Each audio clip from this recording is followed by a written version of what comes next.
Amen. Praise the Lord. செய்தி கடன் செல்லாம்.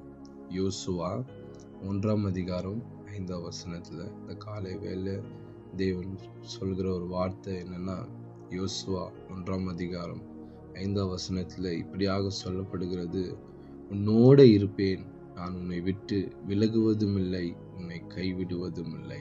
ஆமென். இந்த காலை வேளை இது நம்ம ஒரு வாக்குத்தத்த வசனமா தேவன் நம்மளுக்கு உணர்த்தி கொடுத்தார் என்று இந்த காலை வேளை நம்ம முழு மனதோடு நம்ம இந்த வசனத்தை ஏற்றுக்கொள்ளணும். உன்னோடு இருப்பேன். இந்த வார்த்தை ரேர் நம்ம கேட்கறது.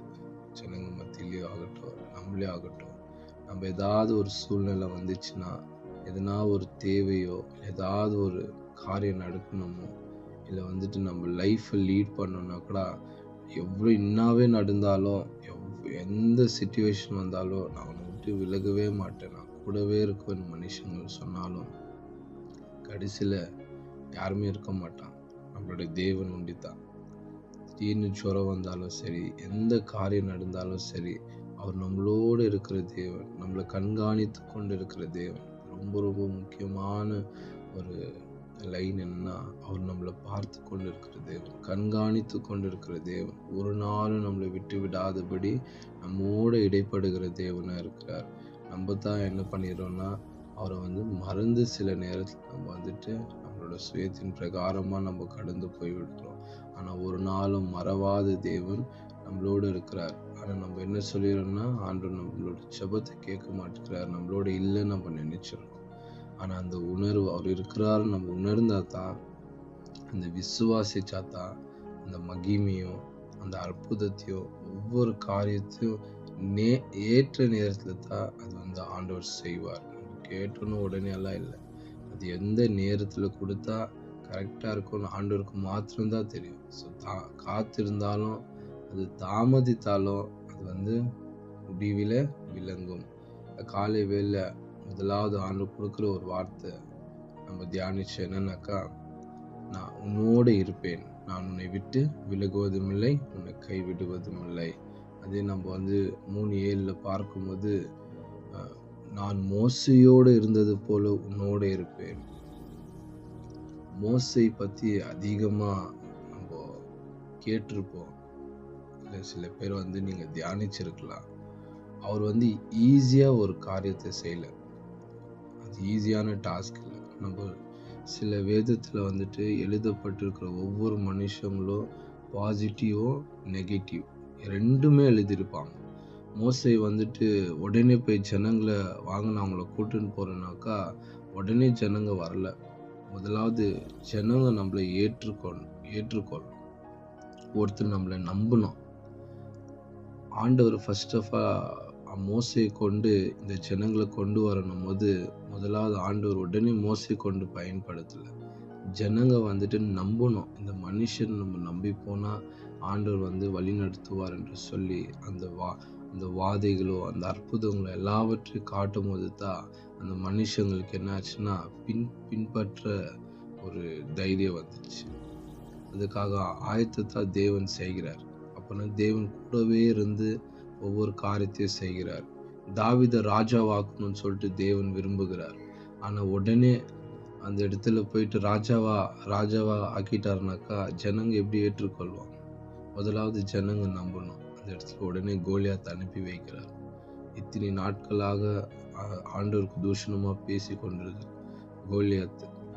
அந்த இடத்துல தாவீதை வச்சு பயன்படுத்தும் போது ஜனங்க நம்பினாங்க.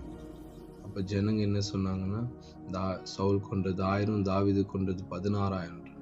ஸோ நம்மளை கொண்டு தேவன் பயன்படுத்துகிறாருன்னா முதலாவது நம்மளை கொண்டு அவர் செய்கிற கிரியைகள் தான் ரொம்ப இம்பார்ட்டண்ட். உன்னை கொண்டு ஆண்டவர் என்ன கிரியைகள் செய்கிறார், உன்னை கொண்டு என்ன செய்கிறார், உன்னை கொண்டு ஒரு ஜெபத்தை எப்படி நடத்த வைக்கிறார், உன்னை கொண்டு அற்புதத்தை எப்படி நடத்த வைக்கிறார், அது நம்ம ரொம்ப ரொம்ப ரொம்ப கவனமாக இருக்கணும். என்னை கொண்டு ஆண்டவரை நீங்கள் என்ன செய்ய போகிறீங்க, என்னை கொண்டு நீங்கள் நான் ஜீவன் இருக்கேன், எனக்குள்ள என் சுவாசம் நீங்கள் வைத்திருக்கிறீங்க, நான் உயிரோடு இருக்கிறேன், என் கை கால் எல்லாவற்றையும் நல்லா படிச்சிருக்கிறீங்க. ஆனாப்பா நாங்கள் கஷ்டத்தில் இருந்தாலும் எது இருந்தாலும் என்னை ஜெபத்தை விட்டு விடாதபடி என்னை ஜெபத்தில் எப்போவுமே நீங்கள் வழி நடத்துறீங்களே, அப்படின்னா என்னை கொண்டு நீங்கள் என்ன செய்ய போகிறீங்கன்னு நம்ம ஒவ்வொரு நாளும் கேட்டுக்கொண்டே இருக்கணும். அங்கே எப்படி வார்த்தை இருந்தது, நான் மோசையோடு இருந்தது போல உன்னோடு இருப்பேன்.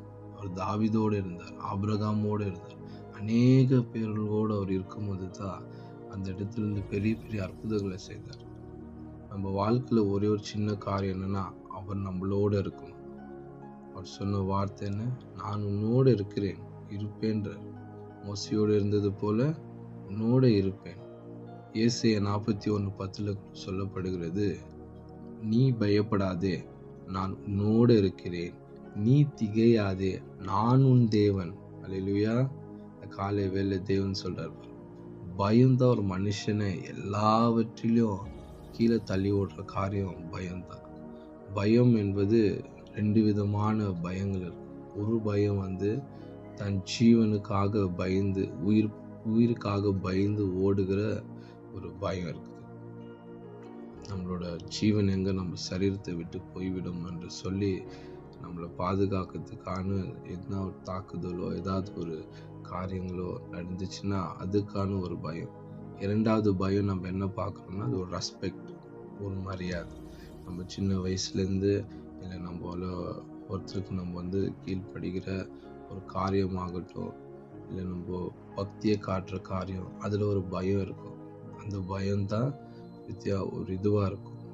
ஆனால் இந்த பயம் என்ன சொல்லுதுன்னா, வீணான கவலைங்களும் வீணான சிந்தனைகளும் நல்லா ஜெபித்து நல்லா விசுவாசமாக இருக்கிற நேரத்தில் திடீர்னு சோர்ந்து போயிட்டு, ஐயோ நம்ம லைஃப் அவ்வளோதான்ற மாதிரியோ, இல்லை ஏதாவது ஒரு காரியம் நடந்து விட்டா, இல்லை எதனா ஒரு ஃபங்க்ஷன் வைக்கணும், அதுக்கான தேவைகள் இல்லாத இருந்துட்டா உடனே நமக்குள்ள ஒரு பதட்டமும் பயமும் அதிகமாகிடும்.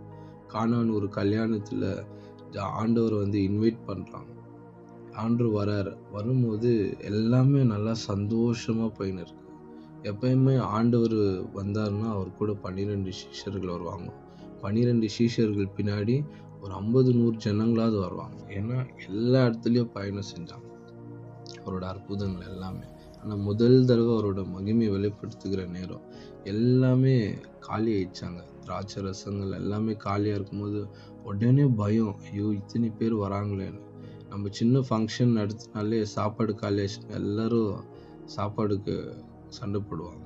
உதாரணத்துக்கு போன வாரம் நினைக்கிறேன், நான் என் மனைவி எல்லாருமே நாங்கள் ஒரு கல்யாணத்துக்கு போயிருந்தோம். அண்ணன் தம்பியும் நானும் மனைவி ஒரு கல்யாணத்துக்கு போனோம்னா அவ்வளோ பெரிய பிரம்மாண்டமான ஒரு மண்டபம். நம்ம இங்கே ரயில்வே கேட் இருக்கு, சிஎம்ஏன்னு சொல்லிட்டு அவ்வளோ அழகாக கிராண்டாக ஒவ்வொரு காரியம் கேமராலேருந்து பாட்டுலேருந்து என்னென்னவோ மியூசிக் போட்டு எல்லாமே ரெடி பண்ணிவிட்டு சாப்பாடு கம்மியாக செஞ்சுட்டு இருந்தாங்க. கரெக்டாக 8:30 மணிக்கே சாப்பாடு காலி ஆயிடுச்சு. பாருங்க, உடனே அங்கே இருக்கிறவங்க சண்டை போட்டு நாங்கள் எவ்வளோ தூரத்துலேருந்து வந்துக்கிறோம், ஊர்லேருந்து வந்துக்கிறோம், உடனே அந்த கல்யாணம் நல்லபடியாக நடக்கட்டும், சரி விடு சாப்பாடு இல்லைன்னா கூட இல்லை, உடனே இந்த மாதிரி காரியங்களாக எழும்பும் போது அங்கே உடனே அந்த பயம், யாருன்னா அந்த நிகழ்ச்சியை வைத்திருக்கிறோம். நம்ம வாழ்க்கையில் கூட அவ்வளோதான், சின்ன சின்ன காரியங்கள் நம்மளுக்கு அதிகமாக பயங்கள் தாக்கப்படும். ஸோ அதனால தான் ஆண்டவர் சொல்கிறாரு, நீ பயப்படாதே, நான் உன்னோடு இருக்கிறேன்.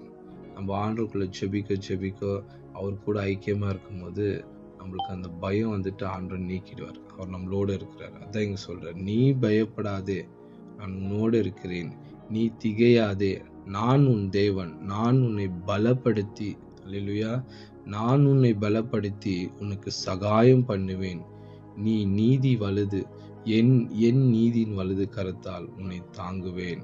அல்லேலூயா. பாருங்க, அவர் நம்மளுக்கு பலன் கொடுக்குற தேவனா இருக்கிறார். அவர் நம்மளுக்கு தைரியத்தை கொடுக்குற தேவனா இருக்கிறார். நம்ம எந்த காரியத்துக்கும் பயப்படாம ஒரு காரியம், ஏதாவது ஒரு காரியம் நம்ம வீட்டுக்காகட்டும், இல்லை வேலையில் ஆகட்டும், இல்லை தேசத்துக்காகவும் ஏதாவது ஒரு காரியம் நம்ம செய்யணும்னா நம்ம ஜெபித்து நம்ம தைரியமாக இருக்கும்போது ஆண்டவர் நம்மளுக்கு கொடுக்குற ஒரு விஷயம் என்னன்னாக்கா, முதலாவது அவர் நம்மளோட இருக்கிறார். முதல் வசனத்தில் நம்ம என்ன தியானிச்சோன்னா, அவர் நம்மளோடு இருக்கிறேன் என்று சொல்றார். நான் உன்னோடு இருப்பேன், நம்மளை விட்டு விலகுவதில்லைன்னு சொல்றாரு. 2வது நம்ம பார்த்தோம், நான் மோசையோடு இருந்தது போல உன்னோடு இருப்பேன் என்று சொல்றார். நான் உன்னோடு இருக்கிறேன், நீ நம்ப விசுவாசின்றார். சரி, எப்படி இருப்பேன்னு நீ யோசிச்சு பார்த்தா கூட நீ வேதத்தை திருப்பி பாரு. நான் மோசையோடு எப்படி இருந்தேன் அதே போல உன்னோட இருப்பேன் அப்படின்னு. ஸோ மனுஷனுக்குள்ள நிறைய உண்டாகிறது என்னன்னா கேள்விகள் இல்லை பதில்கள்.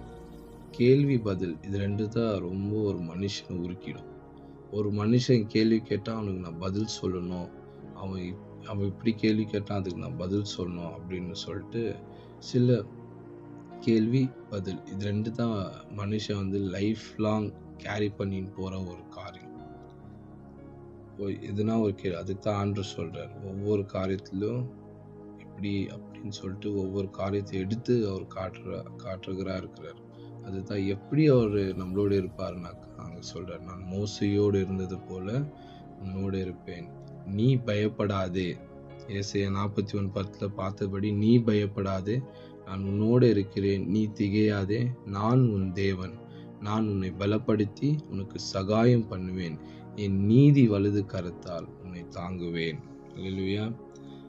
இன்னொரு வசனம் கூட சொல்லப்படுகிறது, அப்போஸ்தலர் 18:9-10 நம்ம வாசிக்கும் போது அதுலேயும் ஆண்டவர் சொல்றாரு, நீ பயப்படாதே, பேசு, மௌனமாயிராதே. அல்லேலூயா. சில காரியத்தில் சபையில் ஆகட்டும், நம்ம வாழ்க்கையில் ஆகட்டும், ஒரு பாட்டு பாடணும்னா, நம்ம ஒரு செபிக்கணும்னா, நம்ம ஒரு வசனம் படிக்கணும்னாக்கோ ரொம்ப ஆசை இருக்கும். எப்பவுமே பின்னாடி அந்த ஸ்டேஜுக்கு பின்னாடி நிற்கும்போது நிறைய ஆசை வரும், கற்பனை கூட வரும், இமேஜினேஷன் கூட வரும். நீங்கள் அந்த பலிப்படுத்துக்கிட்ட நின்றுக்குன்னு பாடுற மாதிரியோ, நீங்கள் ஜெபித்து கொண்டு இருக்கிற மாதிரியோ, எல்லாருமே உங்களோட பாடலை கேட்டு கரங்களை தட்டின்னு இருக்கிற மாதிரியோ, உங்களோட வசனத்தை கேட்டு ஆமேன்னு சொல்கிற மாதிரியோ, இந்த மாதிரி இமேஜினேஷன்ஸ் க்ரியேட் ஆகும். ஆனால் முன்னே போயிட்டு பாடுனாக்கா நம்மளால முடியாது. இந்த மாதிரிலாம் நிறைய வாலிப பிள்ளைகள் தான் முதல் வரும்.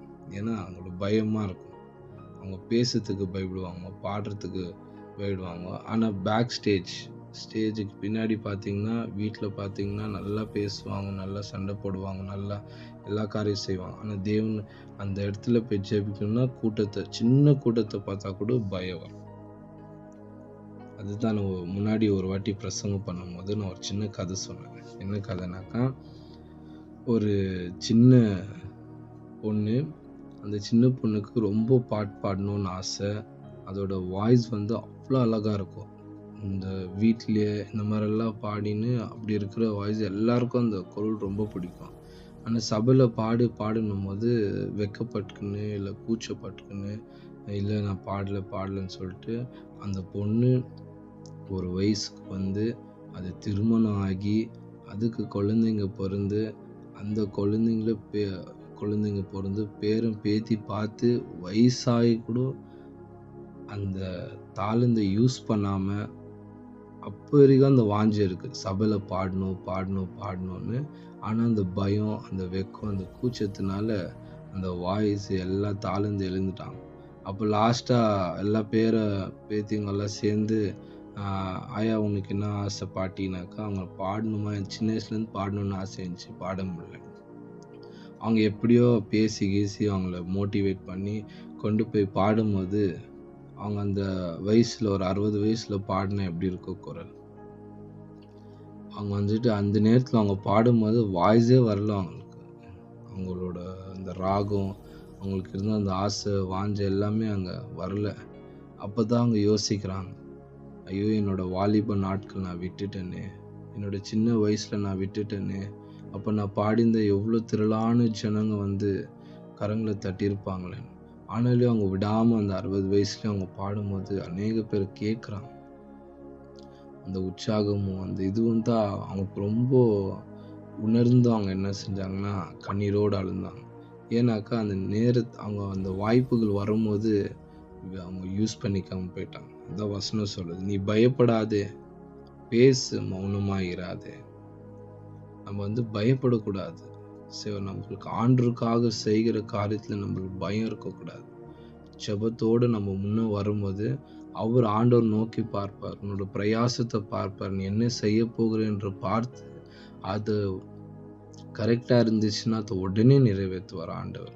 இது சரி செஞ்சா அவருக்கு பிரியமான காரியமா இருந்தா உடனே நிறைவேற்றும் பொழுது அநேக பேரோட கண்களுக்கு அது ஆச்சரியமாக இருக்கும்.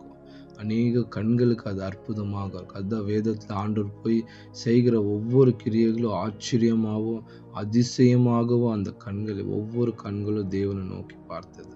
அதே போல நமக்கு பயப்படாம ஆண்டவருக்காக செய்யற காரியம் அவருக்கு சித்தமா இருந்துச்சுன்னா அவர் கண்ணோக்கி பார்ப்பார். அதுக்கான வழிகள் அவர் திறக்கும் பொழுது, அவர் அந்த அற்புதத்தை வெற்றியோடு செய்யும் பொழுது அநேக கண்களுக்கு ஆச்சரியமா இருக்கும். எத்தனையோ பேர் பாடாதவங்க திடீர்னு பாடும் பொழுது அது ஆச்சரியமா இருக்கும் அநேக பேருக்கு. என்ன இது இவ்வளோ அழகா ராக வச்சுக்கின்னு இவ்வளோ நாள் பாடாம இருந்துட்டு, இவ்வளோ அழகா வசனங்களை எக்ஸ்பிளைன் பண்ற நிதானத்தோட பொறுமையோட, ஆனா அந்த இதனால தெரியாம போயிடுச்சு. இதெல்லாம் ஒரு பெரிய பெரிய சாட்சியம். இந்த காலை வேளை ஆண்டு சொல்ற காரியம் அவர் நம்மளோட இருக்கிறது மாத்திரம் இல்லை, நம்மளும் பேச சொல்றார். Don't be quiet. அமைதியா இருக்காத, மௌனமா இருக்காத, நீ கிரியைகள் செய்து கொண்டே இரு. அந்த பலத்தை விட்டுடக்கூடாது. நம்ம கிட்ட ஆண்டு கொடுத்துக்கிற ஸ்ட்ரென்த்தை நம்ம விடவே விடக்கூடாது. மலைகள் விலகினாலும் பர்வதங்கள் நிலை பெயர்ந்தாலும் என் கிருபை உன்னை விட்டு விலகாமலும் என் சமூகத்தை அல்லேலூயா அவரோட கிருபை விட்டு விலகாமலும் என்று இந்த காலை வேளை நாம் பார்க்கும்போது, மலைகள் விலகினாலும் பர்வதங்கள் நிலை பெயர்ந்தாலும் என் கிருபை உன்னை விட்டு விலகாமலும், அவரோட கிருபை நம்ம விட்டு விலகவே விலகும். இந்த காலை வேளை தேவன் கொடுத்த வார்த்தைக்காக நம்ம யோசித்து பார்ப்போமா? அவர் நம்மளோடு பேசுகிற தேவனா இருக்கிறார். அவர் பேசாத கல்லும் மரமும் அல்ல. இம்மட்டுமாக நம்மளை வழிநடத்தி நமக்குள்ள இருக்கிற அநேக தாளந்துகளை வெளியே கொண்டு வந்திருக்கிறார். எத்தனை பேர் விசுவாசிக்கிறீங்க? நீங்க யோசிச்சு பாருங்க. நம்ம இதே வயசுல எத்தனையோ வாலிப பிள்ளைகள் தூங்கி கொண்டு இருக்கிறாங்க. எவ்வளவோ எழுப்புதல் ஜெபத்துக்கோ எவ்வளவோ ஊழியக்கார் சொல்லி கொடு, அந்த உணர்வு இல்லாம அவங்க சரீரத்தை பலவீனங்களோ இல்லை அவங்களோட சிந்தனையின் பிரகாரம் இருக்கும்போது அதுலேயும் ஆண்டவர் நம்மளை விட்டாம நம்மளையா தட்டி நம்மளை எழுப்பி இருக்கிறார். யோசித்து பாருங்க. நம்மளை எவ்வளோ பாட வைத்திருக்கிறார், நம்மளை பயன்படுத்தி கொண்டு இருக்கிறார், நம்மளை ஜெபிக்க வைத்து கொண்டு இருக்கிறார். இந்த மாதிரி வாய்ப்பெல்லாம் நம்மளுக்கு கிடைக்குமா? கிடைக்கவே கிடைக்காது. நம்ம சினிமா பாட்டு பாடணுன்னா கூட வாய்ப்பு கிடைச்சிடும். போய் ஸ்டேஜில் பாடிட்டு வந்துடலாம். டான்ஸ் ரோட்டில் கூட டான்ஸ் ஆடுறாங்க சினிமா பாட்டுன்னு, என்னென்னோ காரியம். ஆனால் தேவனை துதிக்க வாய்ப்பு கிடைக்குமா? தேவன் இடத்துல செபிக்க வாய்ப்பு கிடைக்குமா? ஆனால் தேவன் கொடுத்து நம்மளை வழி நடத்தி கொண்டு வருகிறார்.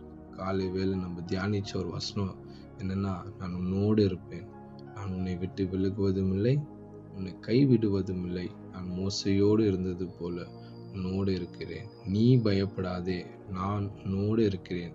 நீ திகையாதே, நான் உன் தேவன், நான் உன்னை பலப்படுத்தி உனக்கு சகாயம் பண்ணுவேன். என் நீதி வலது கரத்தினால் உன்னை தாங்குவேன். நீ பயப்படாதே, பேசு, மௌனமாயிராதே, உன்னோடு கூட இருக்கிறேன். தீங்கு எதுவும் செய்யாதபடி பாதுகாக்குவென்றார் ஆண்டவர். அல்லேலூயா. பலன் கொண்டு திடன்மனதாயிரு, திகையாதே, கலங்காதே. நீ போகும் இடமெல்லாம் உன் தேவனாகிய கர்த்தர் உன்னோடு இருக்கிறார். காலை வேளை நம்ம இது உணர்ந்து பார்ப்போமா? நீங்கள் நல்லா நம்ம யோசிச்சு பாருங்களேன். ஒரு 10 நிமிஷம் நம்ம அப்படியே அவருக்கு நன்றி சொல்லி துதிச்சு ஜெபத்தை ஆசீர்வதிக்கும்படியாக எல்லாரும் நம்ம கண்களை மூடி நம்ம ஜெபிக்கிறதுக்கு முன்னாடி, இந்த செய்திக்கு முன்னாடி நம்ம கொஞ்சம் யோசிச்சு பார்ப்போமா? நம்ம எத்தனை ஆண்டுக்கு விரோதமான காரியங்கள் நம்ம செய்திருக்கோம். எத்தனை தடவை நம்ம வாயில கெட்ட வார்த்தைகள் வந்திருக்கு. எத்தனை பேர் நம்ம இஷ்டத்தின் பிரகாரம் ஓடி போயிருக்கிறோம். ஆனாலும் எவ்வளோ கஷ்டத்தின் மத்தியிலும் நம்ம விட்டு ஓடினாலும் அந்த ஆபத்து நேரத்தில் அவரை நம்ம நோக்கி கூப்பிடும் போது அவர் எப்படியெல்லாம் நம்மளுக்கு உதவி செய்திருக்கிறார். இன்னைக்கு நம்ம யோசிச்சு பார்க்கும்போது எத்தனை இடத்துல நம்மளை பேச வைத்திருக்கிறார், பாட வைத்திருக்கிறார், செபிக்க வைத்திருக்கிறாரு.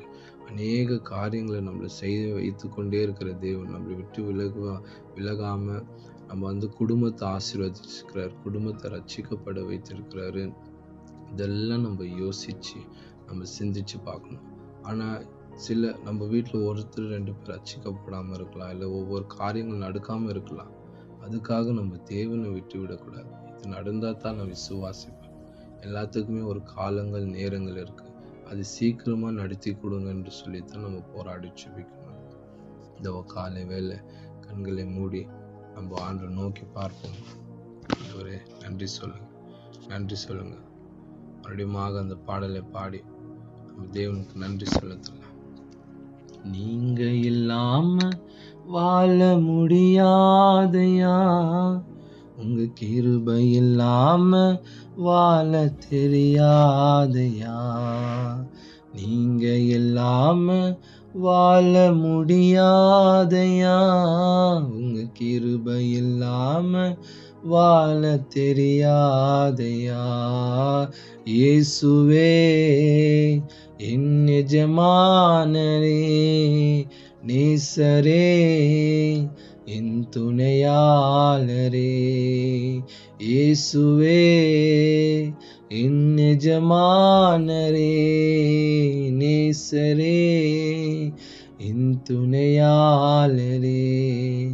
நீங்க இல்லாம வாழ முடியாதையா, உங்க கிருபை இல்லாம வாழ தெரியாதையா.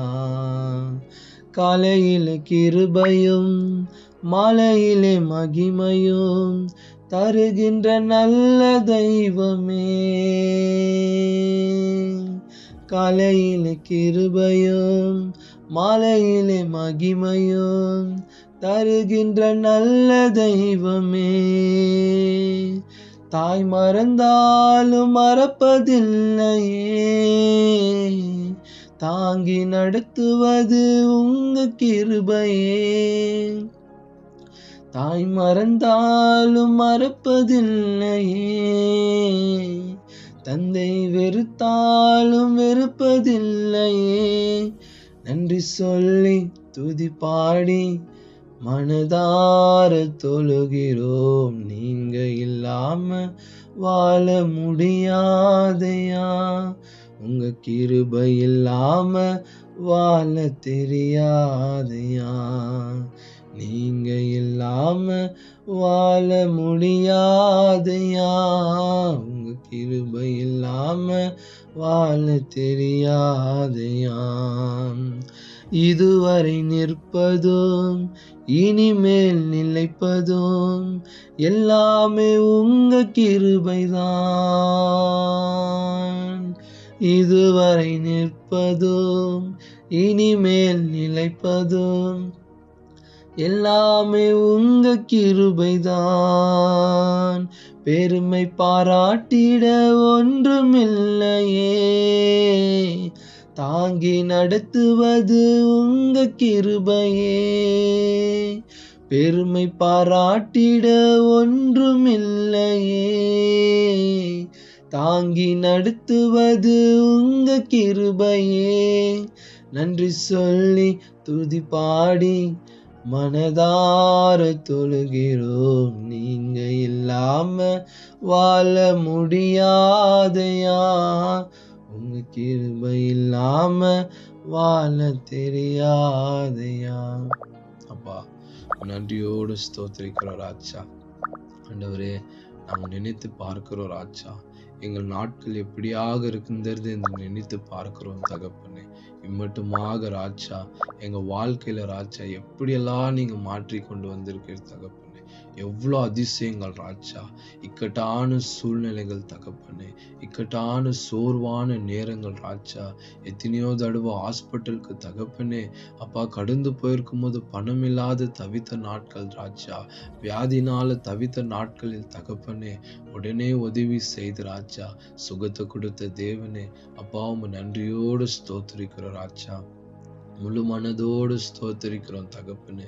எத்தனையோ நேரத்துல ராஜா மனஸ்தாபங்கள் ஆய் தகப்பனே, உறவுகள் பிரிந்து போயிருந்தாலும் ராஜா ஆண்டவரே நீர் எங்களை தேற்றி தகப்பனே மறுபடியுமாக ராஜா எல்லா கசுப்புகளையும் எடுத்து தகப்பனே போட்டு அந்த உறவுகளை மறுபடியுமாக கொடுத்திரு. உமக்கு நன்றி செலுத்துக்கிறோம் தகப்பனே. உணர்ந்து இந்த காலை வேளை அவர் செய்த எல்லா நன்மைகளும் நம்ம நினைத்து பார்ப்போமா.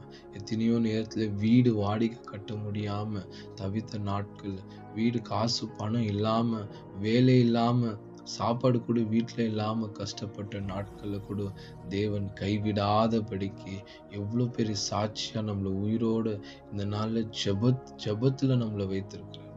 அதிகாலையில் எழுந்து செபிக்கத்தக்கதாக எத்தனையோ மனங்கள் உடைந்திருந்தாலும் நம்மளை கைவிடாதபடி நீ என்னோட பணியை செய் என்று சொல்லி தேவன் நம்மளுக்கு கொடுத்திருக்கிறார். எவ்வளோ பெரிய பாக்கியம். இந்த காலை வேளை அவர் சொன்ன வார்த்தையின்படி நீ பயப்படாத, நான் உன்னோடு இருக்கிறேன் என்று நம்மளை தேற்றுகிற தேவன், ஒரு தாய் தேற்றுவதை போல நம்மளை தேற்றுகிற தேவனா இருக்கிறார். இந்த காலை வேளை சொல்லும் ஆண்டவரே உனக்கு நன்றி செலுத்துகிறோம் ராஜா, உனக்கு நன்றி செலுத்துகிறோம் தகப்பனே. ஆண்டவரே எவ்வளோ அற்புதமான வாழ்க்கை எங்களுக்கு கொடுத்திருக்க ராஜா, எவ்வளோ ராஜா எங்களுக்கு கீழே தகப்பனே எத்தனையோ பேர்கள் ராஜா இன்னும் மனமுடைந்து தகப்பனே ஆண்டவரே ஜெபிக்காதபடி தகப்பனே நீர் யார் என்று அறிந்து இருக்கிற ஜனங்களுக்காக நாங்கள் ஜெபிக்கிறோம் ராஜா. எங்கள் சத்துருவுகளுக்காக நாங்கள் ஜெபிக்கிறோம் தகப்பனே. அப்பா திக்கற்ற பிள்ளைகளுக்காக நாங்கள் ஜெபிக்கிறோம் ராஜா. ஆண்டவரே எங்களை கொண்டு பயன்படுத்துங்க ராஜா. ஆண்டவரே வெறும் தகப்பனே எங்கள் தேவைகளை சொல்லி கொண்டு ராஜா, எங்கள் திருப்திகளை நாங்கள் தேடிக்கொண்டு தகப்பனே இராதபடிக்கு ராஜா, நீர் அழகான கைகளும் கால்களும் தகப்பனே ஆண்டவரே, நீர் கண்கள் பார்வைகளும் ராஜா, செவிகளும் வாயின் பேச்சுகளும் தகப்பனே எல்லாவற்றையும் நீர் கொடுத்திருக்கிறீர் தகப்பனே. அதை நாங்கள் பயன்படுத்தி கொள்ள ராஜா, நன்மைக்கான பயன்களை நாங்கள் செய்யத்தக்கதாக ராஜா எங்களை பயன்படுத்துங்க தகப்பனே. இம்மட்டுமாக ராஜா எங்களை வழி நடத்தி கொண்டு வந்த கிருபைக்காக உமக்கு நன்றி செலுத்துகிறோம் தகப்பனே. ஆண்டவரே இந்த காலை வேளை ராஜா நீர் அநேக இருதயத்தோடு பேசினீர் என்று நாங்கள் விசுவாசிக்கிறோம் ராஜா. இந்த மாம்சமான ராஜா மனுஷனோ பேசின காரியங்கள் இல்லாதபடிக்கு ராஜா நீர் வெளிப்படுத்தி தகப்பனே ஏதோ ஒரு இருதயமாவது ராஜா ஆண்டவரே இந்த வார்த்தையினால் தொடப்பட்டு தகப்பனே எங்க இந்த காலை வேளை எங்களை அர்ப்பணிக்கிறோம் ராஜா. எல்லா துதிகன மகிமை ஒருவருக்கே செலுத்துகிறோம். இயேசுவின் நாமத்தில் ஜெபிக்கிறோம் நல்ல பிதாவே. Amen. Amen. Praise lord. Thank you.